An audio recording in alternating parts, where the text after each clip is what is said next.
Warning: the following podcast, which contains strong language and mature content, is unsuitable for children or for the faint of heart. The subject matter discussed will be frightening and graphic in nature. Listener discretion is advised. Three spooked girls. Three spooked girls. When you want to hear about the paranormal, you get the spooked girls. True crime that makes you hypothermal. With the three spooked girls. Stabby snippets will give you dreams. Tara and Jessica will make you eyes gray. Along with the spooked girls. Bring on the slaughter. We on that haunted ground. Spooked girls. The three spooked girls. Hey there, Spooksters, and welcome back to another episode here on Three Spooked Girls. My name is Jessica, and as always, I'm joined by my favorite gal pal, Tara. Hey, Spooksters. Today, we are doing another installment. I think it's 4 or 5 million of the O.J. Simpson series. We're hoping you're enjoying it at this point, and we're going to be talking about after the investigation happened and the funerals, and then the very infamous car chase that happened, which was... We use the term chase very loosely.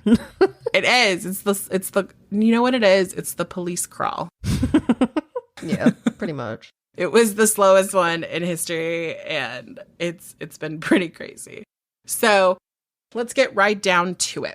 Okay, so once OJ left the LAPD, he couldn't return to his home on Rockingham because it was technically a crime scene. This is the 13th, 14th of June. The killings had happened on the 12th, and they were discovered on the 13th. So OJ had to go somewhere else. So where do you go when you need help? You turn to your bestie. And of course, O.J. Simpson's best friend at the time was Robert Kardashian, aka Bobby. I found out something new about the Kardashians. I'd always wondered how they originally made their money, but apparently they made their money in a meatpacking company. So that's so random. I know. I was like, ooh. And so Bobby didn't want it, so he ended up selling it for like $30 million or something in like the 80s. And then he became a lawyer. He and OJ had been friends for about 30 years. And which I don't think is right. Like someone said that and I was like, they're not that old. Like that means they were friends when they were teens, and that's not right. No. So, let's say 20 years. Maybe like they were referring to Chris because obviously she's still alive. I don't know. But like she pretty much cut ties, it seems like, after. And so did Bobby. Like he was like kind of peace out, home skillet. So let's just say like 15, 20 years. And their ex-wives were best friends. As you remember, in March of 1994, when OJ and Nicole were kind of in their on-again, off-again stage, they went on a vacation with Kris and Caitlyn Jenner to Mexico, and it was the Kardashians' 4 children. The Jenner children had not been born, or at least were not on this particular vacation. Yeah. Fun thing as you know how I've just always known her as Kris Jenner. Her name is Kristen. That's weird. I had no idea what her name was because in this one, that's how he refers to her in his book. And I was like, who the fuck is he talking about?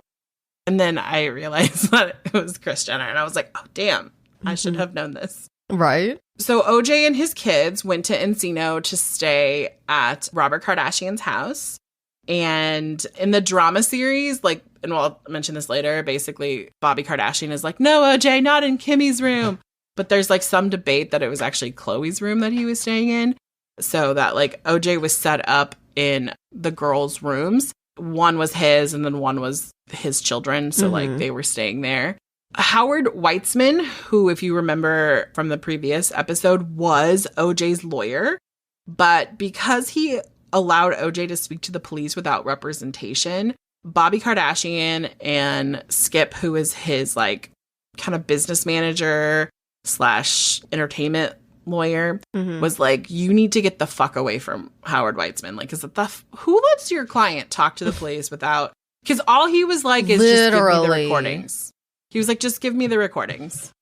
I was like, that's not substantial because like OJ could like say he could have fucking confessed. Mm-hmm. As the defense side of it, it's not a good tactic. So they convince him to hire Robert Shapiro because Robert Shapiro is kind of like the defense attorney to the stars. He actually is the one who negotiated the return from Israel for Eric Menendez. So like it was a big deal that like, you know, he was kind of this. But you should know that Robert Shapiro is known as the plea lawyer. Like he will get you a plea bargain for sure. And we'll talk about the process of assembling the dream team in the next episode. But just know that at this point in time, Robert Shapiro is the head of the defense. And he also encourages at this point that Bobby Kardashian get back because he was a lawyer and he actually became a lawyer and then did nothing with it. And he was working for like Hot Tunes or something at the time of the murders. Basically, it was like when you would go into movie theaters and there was like music playing. Yeah. That was the company. So it's a thing. And according to the book, If I Did It, OJ writes that after he had his interview with the investigators, he went back to like Bobby's house and he sat down with six-year-old Justin and 9-year-old Sydney and told them about their mother passing. And Sydney, I guess, just said to him like, oh, I know, mommy's in heaven. So he thought that like the Browns were going to wait for him to say, but they didn't. They had told the kids where I don't think they were like, your mom was murdered, but I think they were just kind of, she's gone to a better place. Right. I was going to say probably exactly what she said and just that mom went to heaven. Yeah. Yeah. OJ stated that he didn't think that they fully understood what was going on. Oh, no, they're little kids. Of course not. Yeah. Yeah. In his book, he suggests that in those moments where he's like dealing with this, with telling the kids and the way that they're acting, they just don't get it. Like OJ contemplated suicide because he couldn't just deal with the fact that he had lost Nicole. And this is like one of those like really hard moments for me because it's kind of like in the book, it feels very overcompensating. Mm-hmm.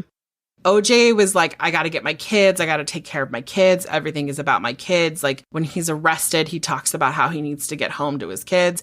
But then it's like at the same time, like I get that humans are complex, but like he's also talking about killing himself so his kids would be without parents. Yeah. And for me, that would kind of signify guilt. So we now move into June 5th or June 15th, I should say.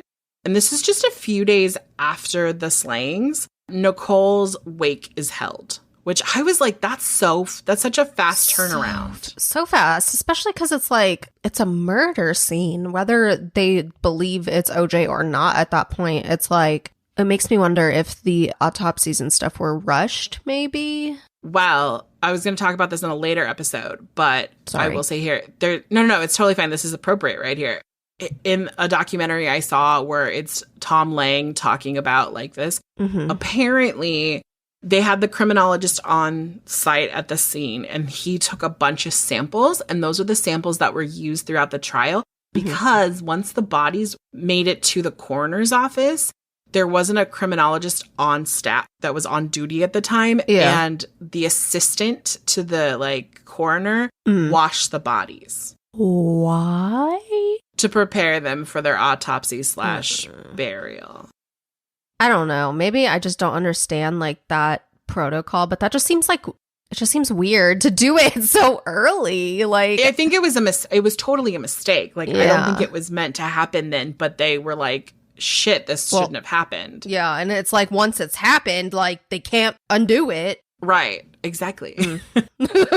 Yeah, that's a problem for sure. So I think that's kind of why they were able to hold services so soon, is because the bodies were basically ready for burial. They had a wake for her, and I can't think of, they had an open casket wake, which to me must have been traumatizing because there's like, I remember when my mom passed and she had the trach in, we had to tie a scarf around her neck.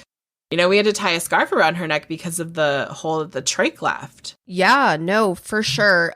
when we were researching this, it just made me think of, so one of my cousins passed away when I was in high school. He was in a very bad car accident, and it was the same thing. Like, they did a lot of like reconstruction and stuff because there was an open casket with that as well. And it's just like, I don't know.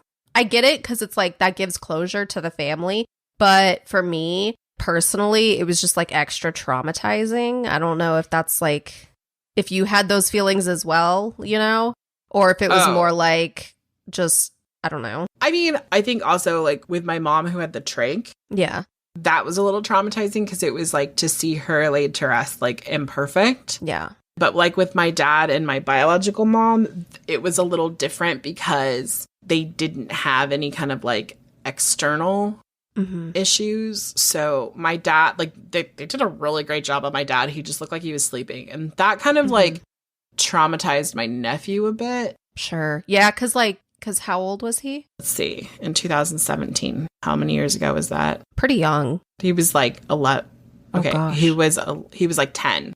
Yeah, he was 10 because he was born in 2007. Yeah. But like they had already gone through one death. And I think it was kind of like at this point, it was like they felt, they were a little older. I mean, yeah, it traumatized me a bit because he looked like my dad. Yeah. Yeah, no, and like on the flip side of that, like it was the same thing when my great grandpa died. We also had an open casket, and I was definitely in middle school. So I was like their age. So even though like he was fine and, like your dad like looked like he was sleeping, it's still like a lot. Yeah. We did like a viewing, and then once the service started, we closed the caskets because that would have been hard for me. Yeah. When my biological mom passed away, like her best friend was like, I just want to like hold her hand. And I was like, you can. And so like I had to do it first so that she could see that it was okay. But yeah, it was. Anyway, let's trauma dumping. Stop talking about my traumatic scars. So yeah, so the viewing was a private family one. And in the FX like docuseries or the drama series, like there's this scene where like OJ gets out of the limo and he walks in, and it's very dramatic. And it didn't really unfold like that. It unfolded at the funeral kind of like that. But at the viewing, he came in and he saw Nicole, and it was stated that like at this point in time, like before the viewings happened, OJ had a phone consultation with his psychiatrist, and he got prescribed meds, sleeping pills, anti-anxiety pills, and medications for depression. And the doctor was like, this way you won't bottom out. You can be there for your kids, all of that stuff. But Robert Kardashian kind of said that he was a little bit like out of it, like he was heavily medicated. In his book, he does state that he only took the recommended amount. I don't know if I believe that, but whatever. But because he ended up saying that he felt like he was like overtaken by the meds. When they were at the viewing, the family gave him time to say goodbye to Nicole by himself. So they left him alone. But her mom, Judy, would eventually go back in to talk with him. And she asked him point blank, OJ, did you do this? And he was like, no, I loved her. I couldn't have done this to her. That was like, I'm kind of like paraphrasing, but he definitely was, leaning into it that he hadn't done it. And, I don't know whether she believed him or not, because like her sister Denise, like literally was like screaming on the phone when they called the Browns, was like, he killed her. It was very mixed of how they felt. She would give an interview saying that she had asked that and that she kind of believed him, Judy did. But when they did the civil trial, she kind of left that part out, that he said no. And then it was kind of like a gotcha moment by the attorneys. On the day of the actual funeral, which was June 16th, it was held at St. Martin of Tours Catholic Church on Sunset Boulevard in Brentwood. More than 200 people would come, and OJ obviously came to that. Because of their celebrity status, there were media helicopters swarming over the service and to the burial. Fun fact, Robert Shapiro came to Nicole's funeral. Interesting. It is a very interesting moment that you would bring your defense attorney to the funeral of the ex-wife that you are being hinted at this point of murdering. And to enrage you more, Robert Shapiro released a statement saying that he said, Mrs. Brown told me, please take care of him, meaning Simpson. Their children need their father. I don't fucking believe that for a second. No. So Nicole had a beautiful service and she was buried closer to her parents in Orange County. All in all, I think it was a beautiful moment in like remembering Nicole that OJ just kind of like overshadowed. But to play devil's advocate, which I don't ever want to do in this case, but I'm just going to say it on this one particular instance. Mm-hmm. If OJ hadn't shown up, that would have been worse. It would have been an immediate, oh, he did it. And the reason he's not coming is that he did it. Yeah. So, yeah. But I think it's really interesting that he brought his lawyer. Or maybe knowing Robert Shapiro, he just wanted to come himself. Oh, yeah. Ron Goldman, his funeral was the same day as Nicole, so June 16th. Honestly, this part, like this, I put this in here. On June 16th of 2019, so 25 years after the killings, O.J. Simpson joined Twitter and let the world know that he was tired of people talking crap about him without accountability and that he was going to set that BS straight. Cool, man. Cool story. Shut the fuck up. On the 25th anniversary of your ex-wife's her burial, you're super classy. Mm-hmm. So Ron's funeral was held at the West Village Chapel. About 400 people came, so friends and relatives. A lot of them were in their 20s and were like friends of his. And Kim Goldman ended up giving, a eulogy. It says that she wept through it. And she said, I don't know if I ever told you how proud I am of the man you became. And she would also say, not in my worst nightmare did I imagine that I would be here in front of our family and friends saying how much I miss you. Then he would be laid to rest at Price Brothers Valley Oaks Memorial Park. It's so sad because of the fact that like these two people were young and their lives were cut short and these families had to grieve, but it was going to be very overshadowed. Mm-hmm.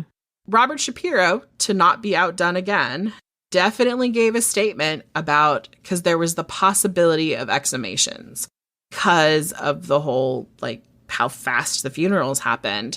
But he's like, because of the dramatic effect on the family, I have decided not to encroach upon the family with the subject during this period of grief. You're going to learn one thing about Robert Shapiro is that he is a press whore. Mm-hmm. 100%. Even when he shouldn't, he gives press conferences. We'll find that out when we talk about the dream team and everything like that.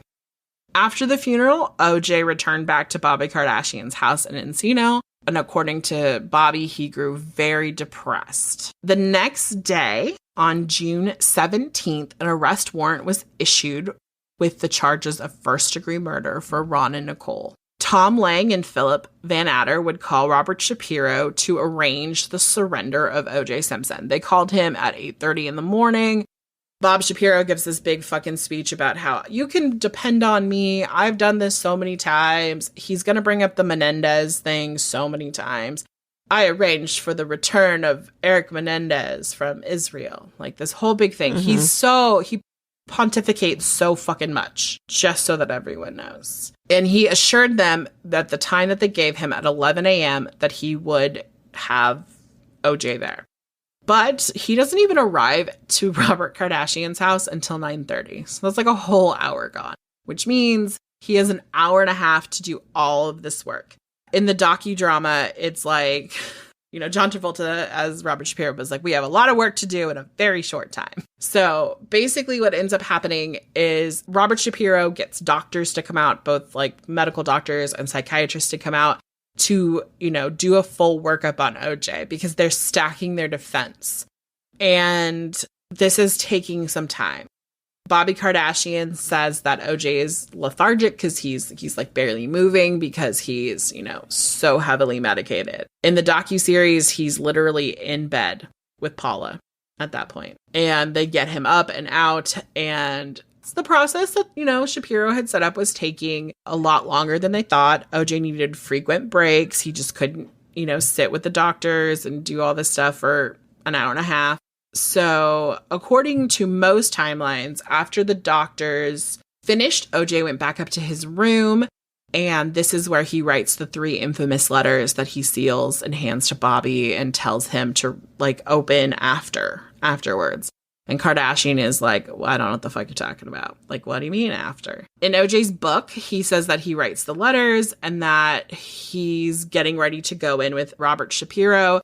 And he just looks at Ace, because AC walks in the door and is like, what's going on? And they're like, let's go. And they just walk out the front door and get in the Bronco. Because the police were coming to get OJ because they were fucking done. Lang and Van Adder were like, fuck this shit. Shapiro, your word means shit to us right now. We're coming to get him. And the cops were like at the gate, essentially. The story that we all know is that AC rolls up, OJ sneaks out, and then they can't find him. In his book, he talks about the fact that he just wanted to see Nicole, so they tried to drive by Bundy, but then there was all these cops. And obviously, OJ knows that the police are going to be looking for him because of the fact that, like, he's technically now a fugitive because he left. And then they decide to drive to Nicole, to her burial site, which was, like, over 80 miles away. So that's a fun moment. And, you know, they can't find them. There were press conferences being held. The district attorney got on there and were like, hello, if you see OJ. And the district attorney, Gil Gassetti, literally was like, if you are helping OJ Simpson, you are a fugitive and you will be prosecuted. It wouldn't be until much later in the day that they get kind of sight of him. Basically, a couple they had been like watching the news and everything like that. They had described the Bronco. They had given the license plate number out, and they had decided they were going to go camping, or they were watching TV until they were leaving to go camping. And as they were driving along, they were talking about it, like how crazy it is. Like they were like, OJ's probably in Mexico, blah, blah, blah. And they were looking on the other side because the other side of the freeway was headed towards Mexico. But then all of a sudden, the girl looks in her rear view, like the side mirror, and she sees the Bronco. And they say when, like, they pull up, AC was, like, glared threatening at them. So then they pulled over to a call box. If you don't know what a call box is, it's those little things on the side of the road that says call box. And you can call the police from them. I don't know if they get used much today because people have cell phones, but they're there. Yeah. They were on I-5 heading north at this point, so they let the police know. At one point in time, the traffic had actually stopped. The police had gotten out of the car and had surrounded him with guns.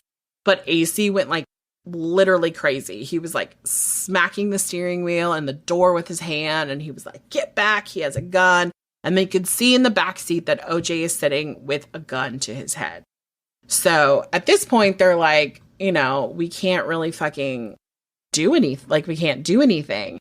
So it kind of becomes this interesting, like, really slow chase. And here's the interesting thing. When I'm listening to this book, it's called The Run for His Life, The People versus OJ, which is what the drama docuseries was made from. It's by Jeffrey Tobin. When this is happening, the, like, national news organizations who are reporting on this, they don't know the topography of LA.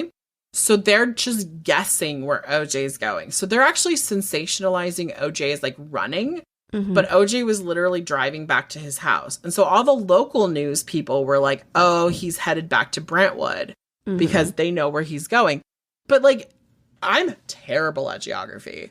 So even if I was like looking and I knew, I'd be like, I have no clue where that is. So he was going there. They clear the freeway because they're like, fuck this shit. News helicopters are literally following them around, which is why we have all the aerial shots that we do. And they actually decided to work together so that their helicopters wouldn't run out of gas. So it'd be like some would be up and they just all said, okay, we'll all share the footage. Which I was like, look at them working together. Collaborating. At 5:51, so like hours later, OJ called 911, and this is where they trace it to the Santa Ana freeway. And, you know, they did.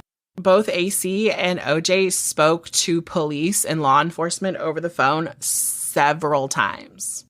And the chase, it did take a long time because, like, by the time they got back, it was like late in the evening. It was like 7 something.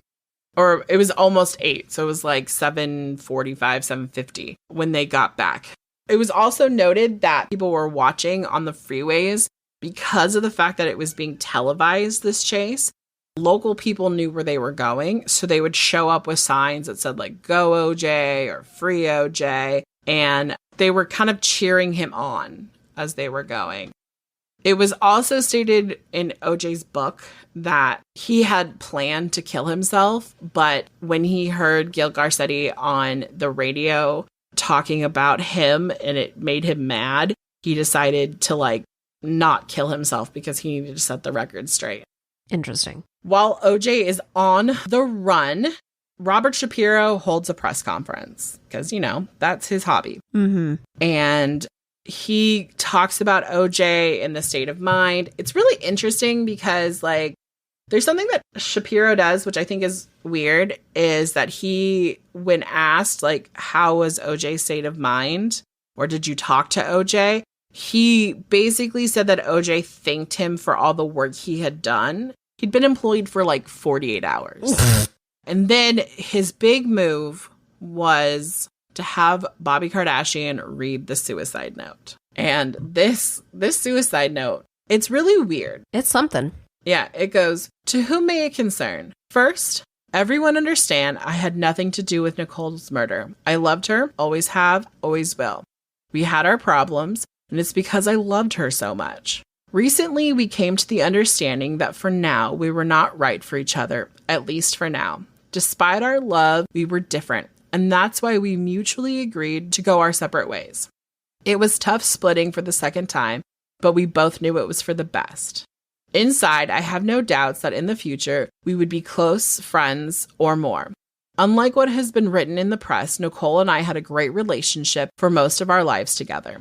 Like all long-term relationships, we had a few ups and downs, and I took the heat for the New Year's 1989 because that's what I was supposed to do.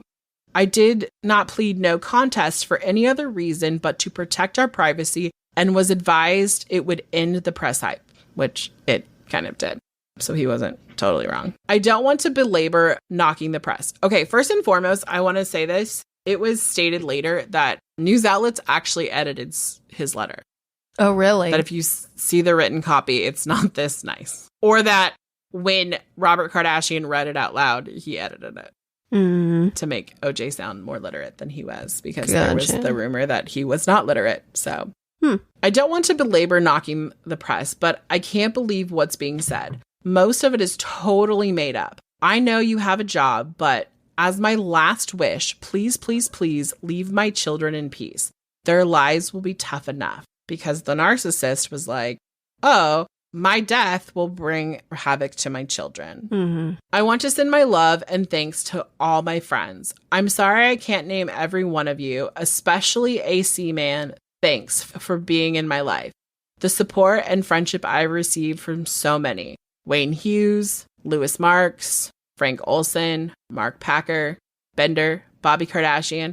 I wish we had spent more time together in recent years. My golfing buddies, Haas, Alan Austin, Mike, Craig, Bender, Weiler, Sandy, Jay, Donnie. Thanks for the fun. All my teammates over the years, Reggie, you were the soul of my pro career. Ahmad, I never stopped being proud of you. Marcus, you've got a great lady in Catherine. Don't mess it up. Fun fact, Marcus was having an affair with Nicole. So I think this was like OJ's way of being like, bitch, I knew. Mm-hmm. Stop fucking around. Bobby Chandler, thanks for always being there. Skip and Kathy. Skip was his attorney. Kathy was his assistant. I love you guys. Without you, I would have never made it through so far. Marguerite, thanks for the early years. We had some fun. Paula, what can I say? You're special. I'm sorry we're not going to have our chance. God brought you to me. I see now. As I leave, you'll be in my thoughts.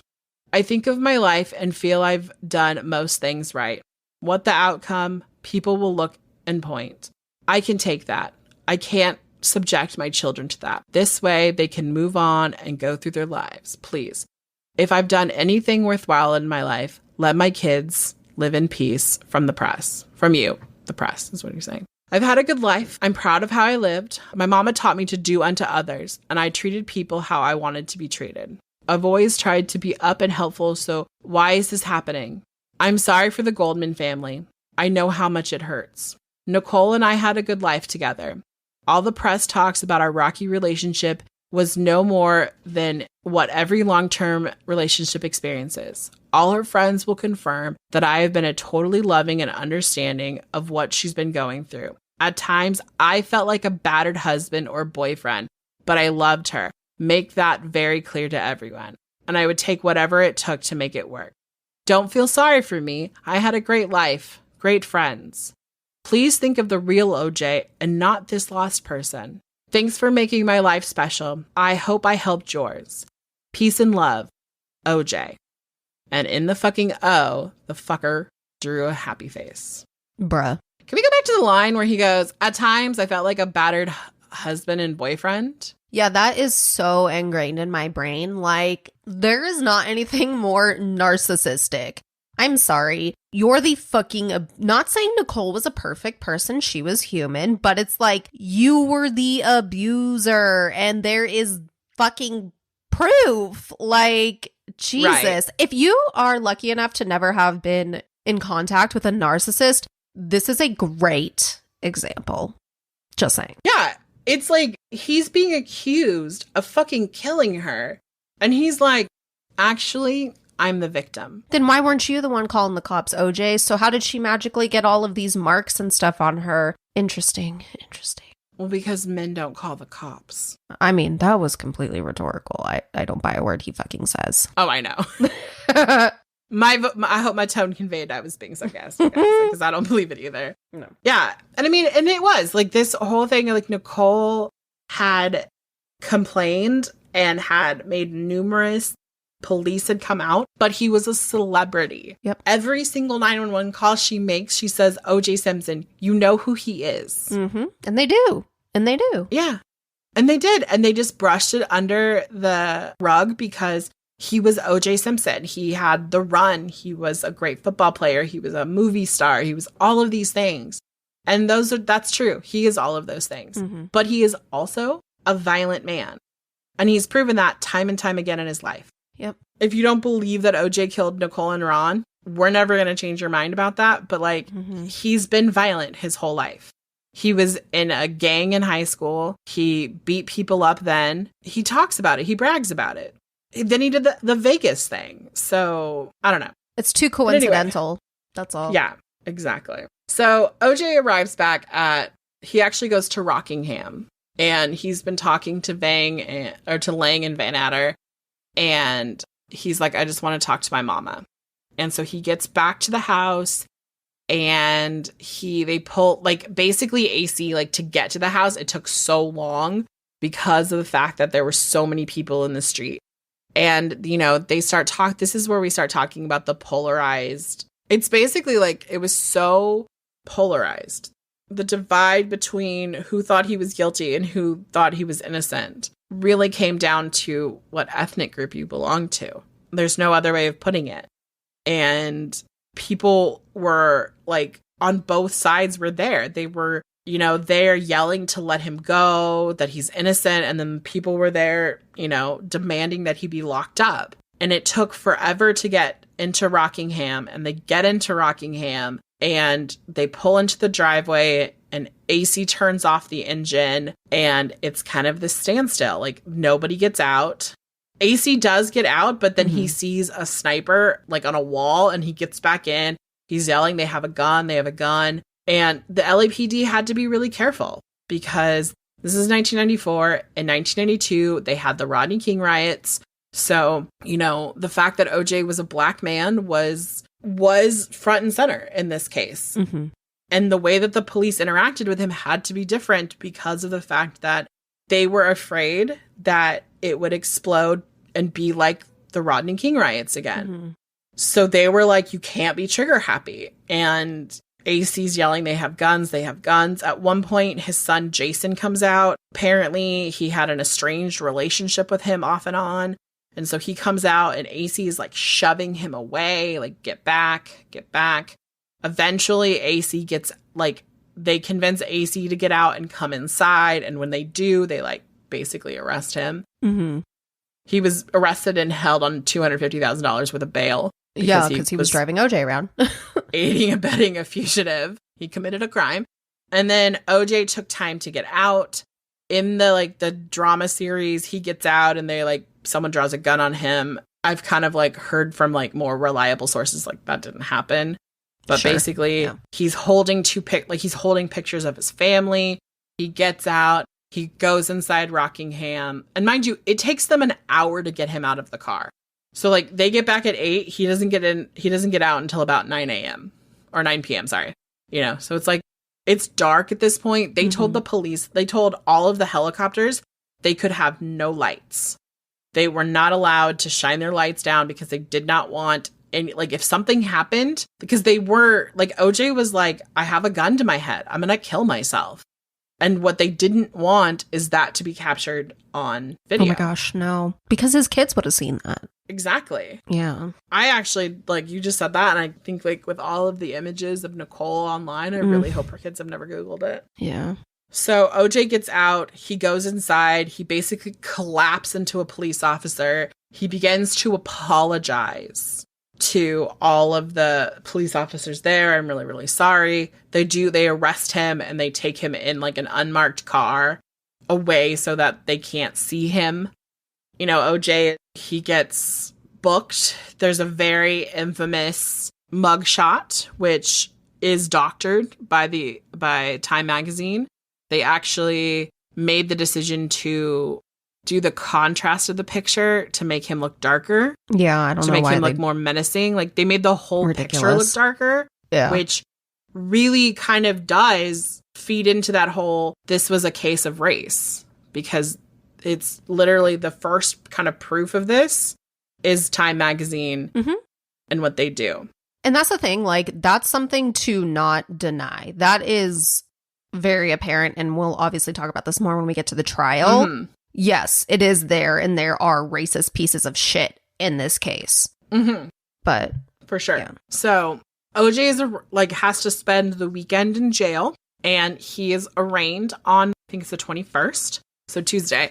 And he doesn't look like OJ. They say that he looks like he's really downtrodden. He looks defeated. He when they ask him for his plea, he basically mumbles it. And the judge had to be what did you say? And he was not guilty. This is kind of where we're going to leave you guys today. Yes. Our next episode is probably going to be a hefty one because we are talking about the trial. We're talking about the prosecution and the defense team. We're going to give you some background on all the players, all of that stuff. So yeah, next one, I don't know. Next one might be a 2-parter. I don't know. We'll see how it goes. Yeah, you just strap it. Yeah, so I think we're on episode 4. This is turning out to be our longest series. So. Yeah, hopefully y'all are enjoying it. Yeah, and learning things. I'm learning things. Oh, for sure, same. I learned that her name is Kristen Jenner. I love how you're I'm learning things, and that's what you list. Just kidding. I know. I'm just trying to make it is a big piece of information because I also did not know that was her name. I love it. I this is one of those weird things where it's you know how everyone says it's like 6 degrees of Kevin Bacon? There's Fuck a lot. that. 6 It's degrees 6 degrees of Kris Jenner. Yeah. And I just I'm enjoying learning about this. I haven't consumed as many books on cases like this before. Yeah. I think I'm on my 3rd or 4th book. Yeah, I love this deeper dive we're doing. So it's good. It's good. Yeah. So with that, we're going to go ahead and wrap up, and we will be back for some part of the trial. We don't know what it'll be yet. Guys. We'll figure it out. Bye. Okay, bye, guys.